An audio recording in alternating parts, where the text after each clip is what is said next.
सकाळच्या वेळी मध्य रेल्वे साधारणतः 10 ते 15 मिनिटं विलंबानं होती। पश्चिम रेल्वेची काय परिस्थिती आहे, मेट्रोचं काय नेमकं अपडेट आहे, कारण मुंबईकर अशा वेळी मात्र पर्सनल व्हेकल्स बाहेर न पडता अनेक सरकारी या सगळ्या संदर्भात वाहनं ही वापरली जातात, नागरी सुविधा वापरल्या जातात।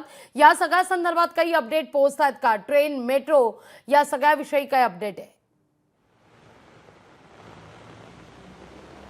नक्कीच लागू। एकंदर पश्चिम रेल्वे आणि मेट्रो रेल्वे या आपल्याला सध्या तरी सुरळीत असलेल्या पाहायला मिळत आहे। एकंदर मोदो रेल्वे सुद्धा सुरळीत आहे।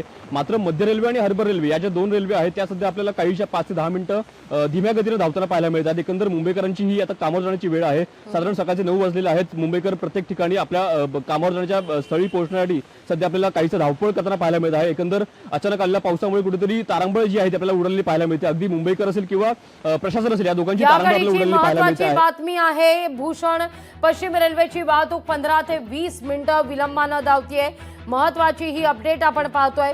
मुंबई आणि आसपासच्या उपनगरामध्ये धुवाधार पाऊस कोसळतोय, अंधारून आलेला आहे आणि आता मध्य रेल्वे पाठोपाठ पश्चिम रेल्वेची वाहतूकही 15 ते 20 मिनिटं विलंबानं।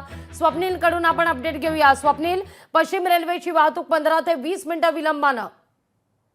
लागवी पश्चिम रेल्वेच्या वाहतुकीवरती पावसाचा फटका बसल्याचा पाहायला मिळतो। पश्चिम रेल्वेची वाहतूक 15 ते 20 मिनिटं उशिराने आहे, त्याचप्रमाणे 5 ते 10 मिनिटाचा हा विलंब मध्य रेल्वे आणि हार्बरवरती सुद्धा पाहायला मिळतोय। मुंबईमध्ये सकाळपासूनच मुसळधार पावसाची हजेरी आपल्याला पाहायला मिळते। यामध्ये एकूणच दृश्यमानता देखील कमी झालेली आहे, त्यामुळे गाडी पुढे सरकत नाही अशा प्रकारचा असा जो प्रकार आहे तो रस्ते वाहतुकीवरती सुद्धा पाहायला मिळतो। त्यामुळे महामार्गांवरती गाड्या या संत आणि धीम्या गतीने चालल्यात असल्यामुळे मोठी वाहतूक कोंडी सुद्धा होताना पाहायला मिळते। त्यामुळे दोन्ही वाहतुकीवरती या ठिकाणी फटका बसल्याचं पाहायला मिळते। इकडे पश्चिम जी रेल्वे आहे ती सुद्धा उशिराने त्या ठिकाणी वाहतूक सुरू आहे आणि दुसरीकडे रस्ते मार्गाने सुद्धा वाहतूक आहे ती धीम्या गतीने आहे। त्यामुळे सकाळच्या वेळेमध्ये जे कर्मचारी प्रवासी आहेत जे कामावरती निघालेले आहेत त्यांना मात्र याचा फटका त्रास सहन करावा लागतो या ठिकाणी। त्यामुळे एकूणच जे घरातून बाहेर पडतात त्यांनी नक्की वेळापत्रक आणि टाइम बघूनच बाहेर पडलं पाहिजे असं एकंदर चित्र पाहायला मिळतंय।